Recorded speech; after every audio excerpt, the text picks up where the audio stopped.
La epopeya del oro negro.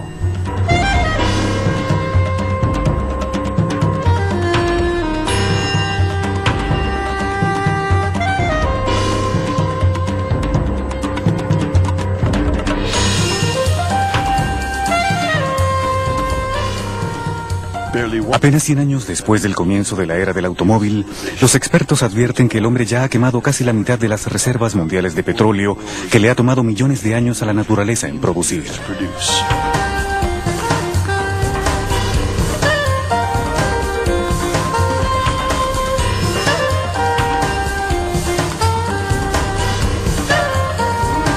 Primera parte, la era dorada de las grandes.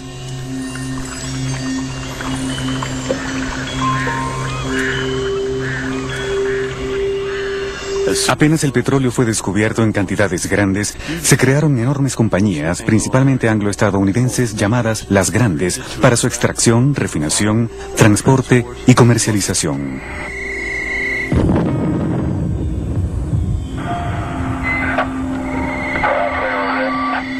Creo que están listos para la detonación del punto 25. Estas poderosas compañías internacionales que tenían grandes conocimientos dejaron una huella hegemónica en la historia moderna del oro negro.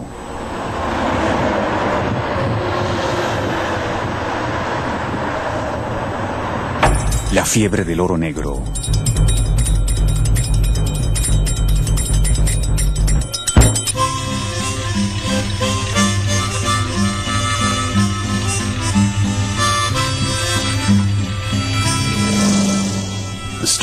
El comienzo de la fiebre del oro negro fue modesto, aunque llegó a ser legendario. Aconteció en Titusville, Pensilvania, en la costa este de Estados Unidos, cerca de un pequeño río donde la presencia de petróleo era tan evidente que fue llamado Arroyo de Petróleo.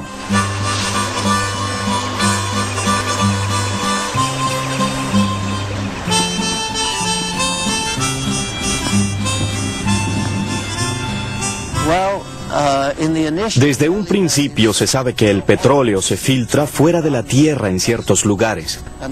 Y así la gente se percata de la existencia de capas de petróleo que flotan en el río. Lo que indica que en ciertos sitios el petróleo brota de forma natural. En Pensilvania había muchas de estas filtraciones. Alrededor de 1859, Edwin Drake fue el primer hombre en perforar el primer pozo, con el único propósito de encontrar petróleo. Perforó hasta una profundidad de tan solo 21 metros y de pronto salió petróleo. Por supuesto, tan pronto como brotó el petróleo, la gente se dio cuenta de su valor y que se encontraba aquí. Así que alguien perforó en el siguiente sitio. Y en realidad, en el curso de unos 5 años, la gente sencillamente vio dónde había sido hallado el petróleo y lo relacionó con las estructuras geológicas. Para ese entonces ya existía la ciencia de la geología, así que podían ver la relación entre estas estructuras llamadas anticlinales, que es una especie de arco, como si las rocas se combaran y el petróleo se concentrara en la cima de la comba.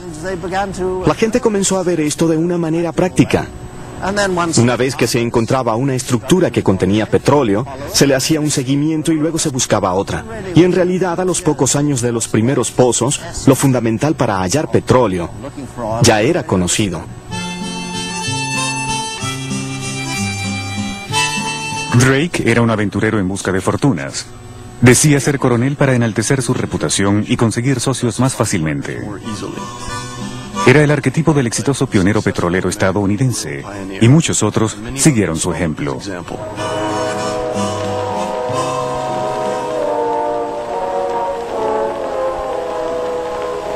¡Petróleo! ¡Petróleo! ¡Petróleo! ¡Petróleo! ¡Petróleo! ¡Petróleo! ¡Petróleo! ¡Petróleo!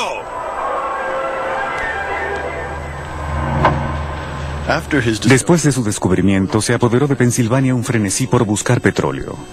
En apenas pocos años, y a pesar de la guerra civil que devastó a los estados del sur entre 1860 y 1865, la fiebre del oro negro se propagó por todo el país, hasta California. Fue en la misma época en que la conquista del oeste estaba casi concluida gracias a la construcción del ferrocarril transcontinental.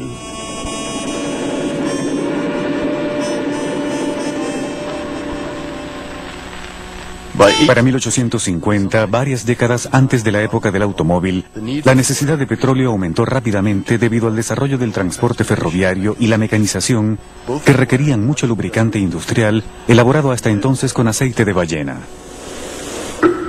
La matanza en masa de ballenas, debida a campañas intensivas de pesca, conllevó una disminución de la producción y un alza en los precios.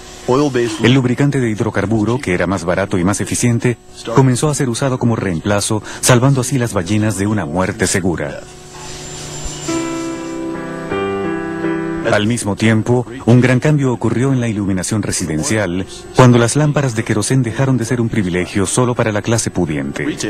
Los vendedores de querosén cada día eran más numerosos, llegando hasta los lugares más recónditos del mundo. Los pozos petroleros de Estados Unidos podían surtir a todo el país.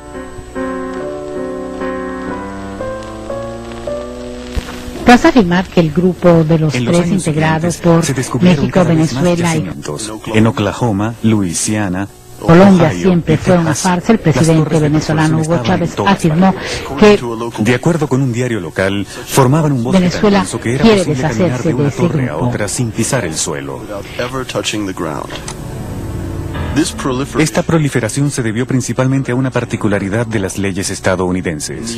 En Estados Unidos, a diferencia de la mayoría de los países europeos, el subsuelo no le pertenece al Estado, sino al propietario de la tierra.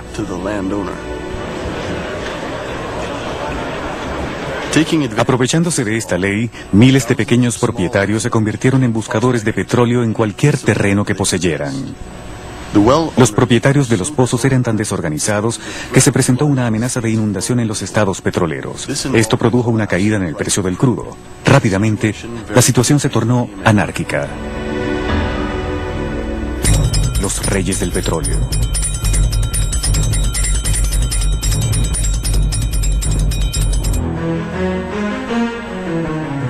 Un ambicioso joven de 24 años, John D. Rockefeller, entendió enseguida que podía sacar provecho de esta situación para hacer fortuna. Se dice que Dios creó el mundo y Rockefeller lo puso en orden. Detrás de su éxito estaban su intuición visionaria y su inagotable energía, pero también un desprecio total por la ley. Les dijo a los buscadores de petróleo: arriesguen sus dólares para encontrar nuevos campos, y cuando hayan encontrado petróleo, tendrán que pedirme que lo transporte, lo refine y lo comercialice. Así fue como en 1870, a la edad de 31 años, fundó una compañía que habría de ser legendaria: Standard Oil. El destello de inspiración de Rockefeller fue estandarizar la elaboración de productos refinados. Su idea giraba en torno a un mercado estándar, término que incluyó en el nombre del imperio que creó. Una vez que fuera posible suministrar productos estándares al mercado, productos específicos que pudieran ser usados por gente diferente, el petróleo podría ser usado a gran escala y particularmente en automóviles. Ciertamente, estas dos industrias se desarrollaron en paralelo. Los automóviles requerían de un producto estándar y el petróleo necesitaba un mercado, si se quiere, también estándar. Así que el destello de inspiración de Rockefeller fue haber visto esta oportunidad y haberla aprovechado. Desde el principio, Rockefeller impuso su propia ley sobre los pequeños propietarios de tierra y se deshizo de un competidor tras otro. Para él, cualquier medio era válido a fin de lograr su meta, incluyendo el chantaje, la compra de políticos y jueces, el espionaje industrial y la violencia. Un ejemplo de esto es la guerra que lanzó contra los propietarios de oleoductos. Cuando estos se enfrentaron a él, Rockefeller, sin pensarlo dos veces, envió a sus secuaces para sabotear las instalaciones. Su ansiedad por el éxito no tenía límites.